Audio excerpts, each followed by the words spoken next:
7 বছর পর জিম্বাবুয়ের বিপক্ষে নিজের মাঠে লজ্জাজনকভাবে টেস্ট হেরেছে বাংলাদেশ দল। এমন দুরবস্থার কারণ নিয়ে চলছে পর্যালোচনা। বাংলাদেশ ক্রিকেট বোর্ডও টাইগারদের এমন হারে বিব্রত।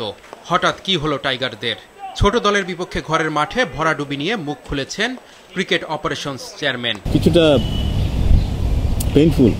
পেইনফুল কারণ আমরা আমাদের দলকে যে যা এখন দেখি বা দেখতে চাই বা আমাদের দলের সক্ষমতা নিয়ে আমাদের যে ধারণা সেটার সাথে এই রেজাল্টটা একেবারেই মেলে নাই।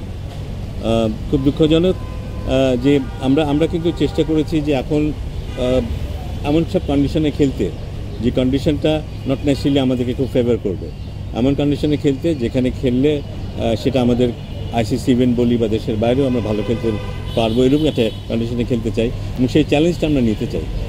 কিন্তু জিম্বাবুয়ের বিরুদ্ধে আমরা যে খেলাটা খেলেছি কন্ডিশন হয়তো আমাদের জন্য একেবারে সুখকর ছিল না, কিন্তু আমাদের দলের যে অভিজ্ঞতা, আমাদের দলের যে কোয়ালিটির খেলোয়াড় আছে তাদের কাছ থেকে আরও বেশি রেজিস্ট্যান্স আমি আশা করেছিলাম। আরও অনেক বিষয়ে এখন সমালোচিত বাংলাদেশ ক্রিকেট।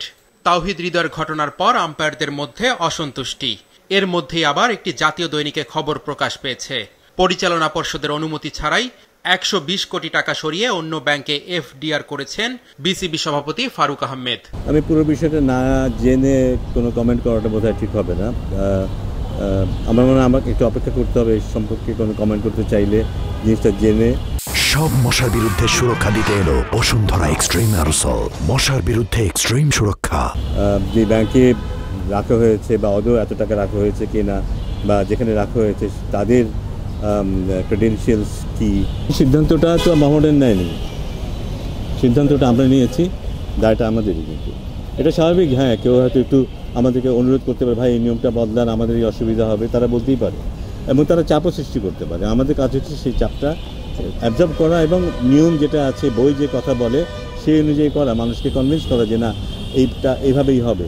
ন্যাশনাল টিমের প্লেয়ারদের কাজ শুধু ন্যাশনাল টিমে খেলা না, তাদের কাজ হচ্ছে রোল মডেল হিসেবে এক্সাম্পল সেট করে। কিন্তু যারা শুধু জুনিয়র প্লেয়ার না, যারা খেলা দেখে, যারা খেলাকে অনুসরণ করে, ফ্যান, সবার জন্য এক্সাম্পল সেট করো কিন্তু। এবং ওই কাজটা বোধহয় আমরা খুব ভালোভাবে করছি না বলে আমাদের মধ্যে এক ধরনের অস্থিরতা বিরাজ করছে কিন্তু আমরা পুরো ক্রিকেট মহলের মধ্যে।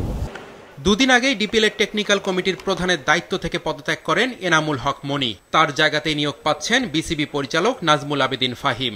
এই ক্রিকেট বিশেষজ্ঞ বললেন, জাতীয় দলের খেলোয়াড়দের মাঠে আরও দায়িত্বশীল ভূমিকা পালন করা উচিত।